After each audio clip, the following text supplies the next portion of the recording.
تمام عبادات سے پہلے طہارت شرط ہے،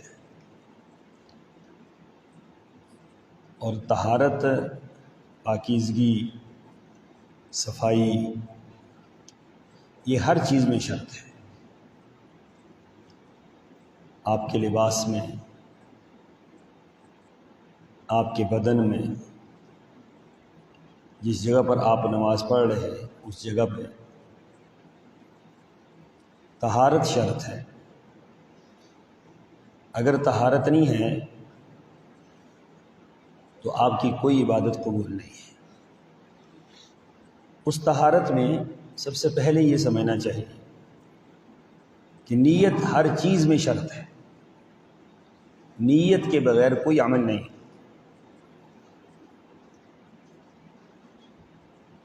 اگر بغیر نیت کے کوئی بندہ بڑے سے بڑا کوئی کام کر جاتا ہے، ارادہ ہی کوئی نہیں ہے اس کا کرنے کا، تو اس عمل کی کوئی حیثیت نہیں، اور نیت کے ساتھ چھوٹا سا عمل کرے گا اللہ تعالیٰ کے یہاں اس کی بہت بڑی حیثیت ہے۔ اس لیے یہ جو حدیث امام بخاری رحمہ اللہ صحیح بخاری میں سب سے پہلے لے کر آئے ہیں، انما الاعمال بالنیات، اس کے اندر بڑی عجیب حکمت ہے۔ پوری بخاری بعد میں ہے، تمام زندگی کے اعمال بعد میں ہیں، لیکن نیت کو پہلے رہے، کیونکہ نیت ہی کے بعد عمل شروع ہوتا ہے۔ اگر نیت ہی نہیں ہے تو عمل کہاں سے ہوگا؟ آپ کیا کر رہے ہیں، کیوں کر رہے ہیں، کس لیے کر رہے ہیں؟ تو بے مقصد سی بات ساری نظر آتی ہے۔ اس لیے نیت ہر معاملے میں شرط ہے۔ غسل ہے، نیت شرط ہے، وضو ہے، نیت شرط ہے، نماز ہے، نیت شرط ہے، روزہ ہے، نیت شرط ہے۔ اب اگلا مرحلہ یہ آ جاتا ہے کہ نیت کہتے کسے ہے؟ نیت تو شرط ہے ہر عمل کے لیے، لیکن نیت کہتے کسے ہے؟ اب نیت اسے کہتے ہیں جس طرح ہمارے ہاں مروجہ نیتیں، لوگوں نے اپنی زبان سے کچھ نیتیں گھڑ رکھی۔ یہ بتلائیں کہ نیت جو ہے ایک سادہ سا سوال ہے، نیت کس کو کہتے ہیں؟ جی، دل کے ارادے کو۔ ایک بندے کے دل سے جب ارادہ بن جاتا ہے کہ میں نے یہ کام کرنا ہے، تو پھر زبان سے اقرار کرنا ضروری ہے۔ اگر اللہ کے رسول صلی اللہ علیہ وسلم نے کیا ہوتا، صحابہ کو سکھلایا ہوتا، پورا دین موجود ہے، نیت موجود نہیں ہے۔ ہمارے ہاں نیت بنا لی گئی، جنازے کی نیت بھی بنا لی گئی، نماز کی نیت بھی بنا لی گئی۔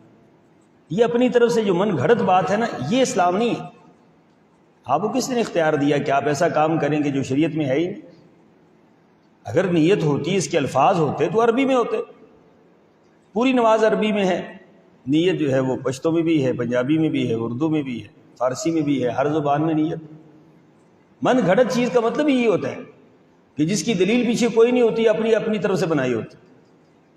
تو اس لیے یاد رکھیں کہ نیت جو ہے نا، یہ دل کے ارادے کو کہتے ہیں، زبان سے اقرار ہوتا ہے۔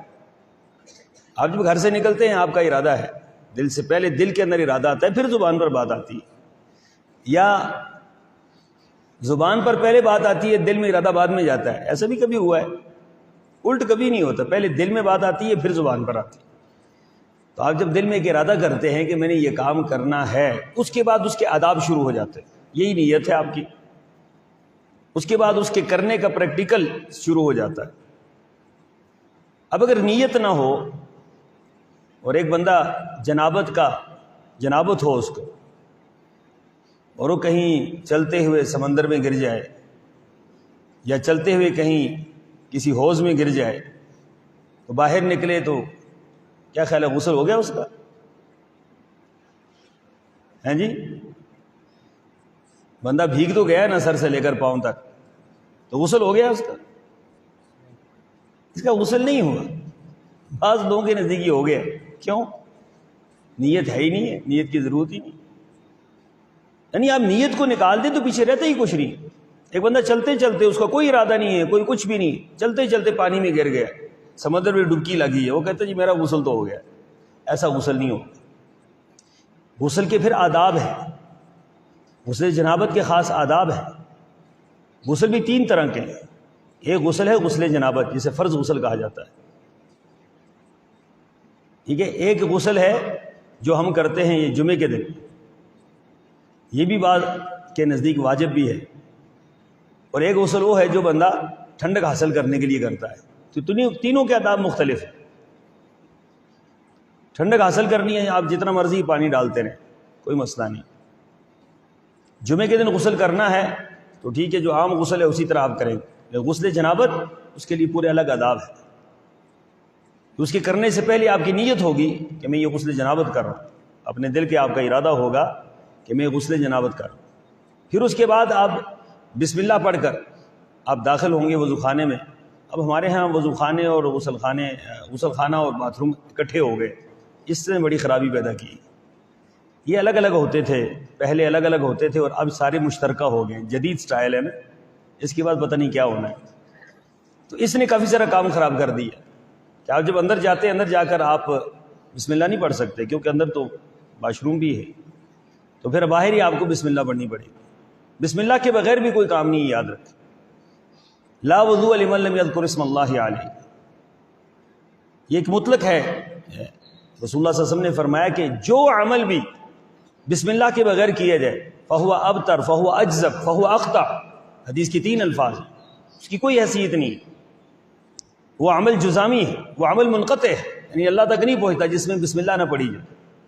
آپ جب غسل کے لیے جاتے ہیں تو باہر ہی کیا کریں، بسم اللہ پڑھ لیں۔ پھر بسم اللہ بھی 2 طرح کی ہے، ایک بسم اللہ وہ ہے جو ہم قرآن پاک شروع کرنے سے پڑھتے ہیں، پہلے پڑھتے ہیں، وہ کون سی ہے بسم اللہ؟ بسم اللہ الرحمن الرحیم۔ ایک بسم اللہ وہ ہے جو ہر عمل سے پہلے ہے، وہ الگ ہے، وہ کون سی ہے؟ صرف بسم اللہ ہے، بس اتنے الفاظ ہیں۔ اس کو شریعت کہتے ہیں کہ جتنا اللہ کے رسول نے بتلایا اتنا کرنے سے زیادہ نہیں کرنا، اس کے ساتھ آپ نے اپنی مرضی نہیں لگانی، وہاں صرف اتنا ہے بسم اللہ، بس اتنا ہے، اس سے آگے الرحمن الرحیم نہیں۔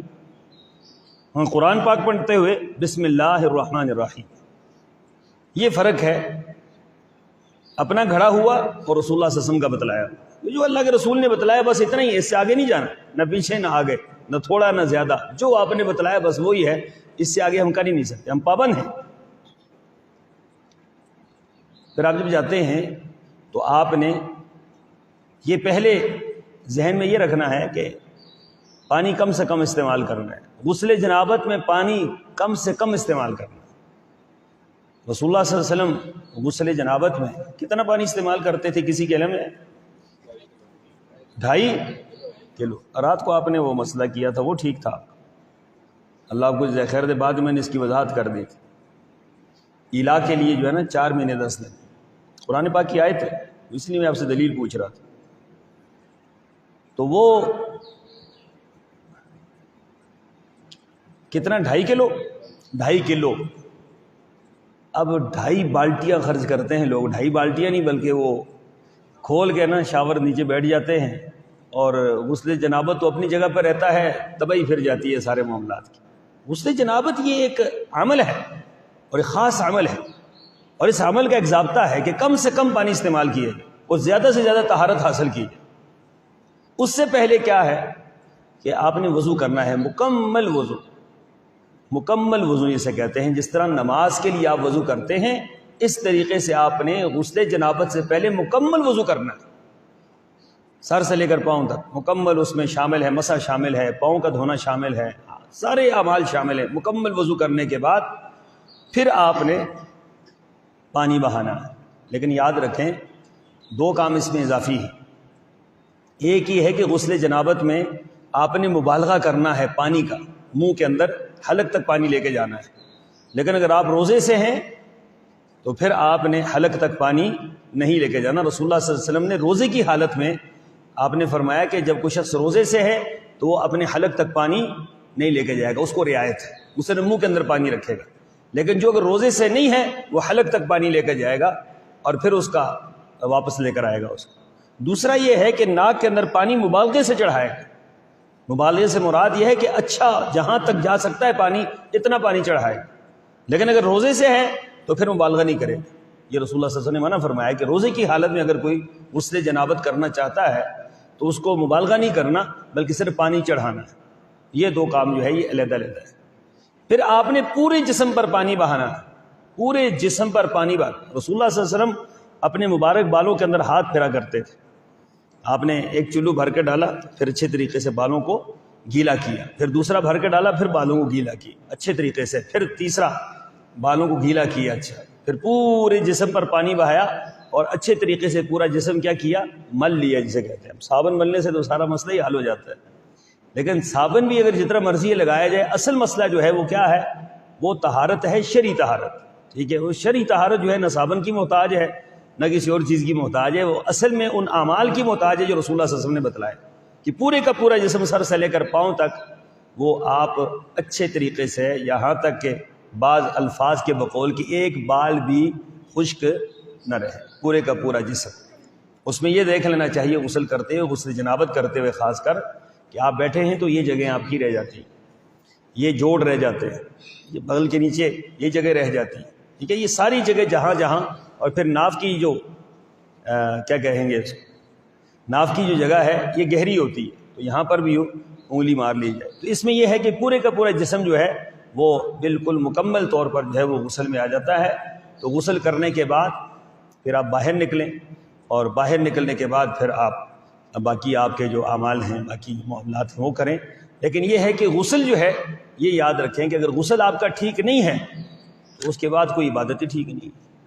غسل میں جو ہے وہ اکثر لوگ غلطیاں کرتے ہیں، بڑی ہولناک قسم کی غلطیاں کرتے ہیں. غسل یاد رکھیں کہ یہ شرعی مسئلہ ہے، اور شرعی مسئلہ ہمیشہ پوچھ لینا چاہیے. شرعی مسئلہ ہمیشہ. پھر رسول اللہ صلی اللہ علیہ وسلم کا ایک اور عمل تھا غسل جنابت میں، آپ اس جگہ کو ہمیشہ دھوتے تھے کہ جہاں جنابت کے آثار ہوتے تھے. مثلا جسم کے کسی حصے پر جنابت کے آثار موجود ہیں تو آپ اس جگہ کو پہلے دھو لیا کرتے تھے، اضافی طور پر دھو لیا کرتے تھے اس جگہ. تو کہیں بھی اگر اس جنابت کے آثار ہیں جسم کے اوپر تو اس کو پہلے دھو لینا، یہ رسول اللہ صلی اللہ علیہ وسلم کا حکم ہے. تو یہ چند باتیں وہ تھی جو غسل جنابت کے حوالے سے تھی یا عام غسل کے حوالے سے تھی. عام غسل بھی کریں اس کا بھی یہی طریقہ ہے کہ آپ پہلے، مسنون غسل یہی ہے کہ آپ پہلے وضو کر لیں، اس کے بعد مکمل غسل کریں. لیکن نیت شرط ہے کہ آپ یہ وضو کر رہے ہیں اور وضو کے بعد آپ غسل کر رہے ہیں، اور اس کے بعد آپ پھر اس کے ساتھ نماز آپ پڑھ سکتے ہیں. لیکن آپ نے ویسے ہی پانی بہایا ہے، جتنا مرضی پانی بہایا ہے، وہ سارے اعمال جو ہیں، سارے جو اعضاء ہیں وہ تو آپ کے گیلے ہو گئے، لیکن اس کے بعد آپ نماز نہیں پڑھ سکتے کیونکہ آپ کا ارادہ ہی نہیں تھا. آپ کا ارادہ وضو کا تھا ہی نہیں. جب ارادہ وضو کا تھا ہی نہیں تو آپ کا وضو ہی نہیں ہوا تو نماز کہاں سے ہوگی؟ تو لہٰذا ابتدائی طور پر یاد رکھیں، ہر عمل سے پہلے نیت ہے، اپنی نیت کو درست کریں، اور نیت کر کے پھر عمل کریں گے تو اللہ تعالیٰ کے ہاں اجر بھی ہوگا اور رسول اللہ صلی اللہ علیہ وسلم کا حکم بھی پورا ہوگا. اللہ مجھے اور آپ کو بھی توفیق عطا فرمائے. وآخر دعوانا ان الحمد للہ رب العالمین.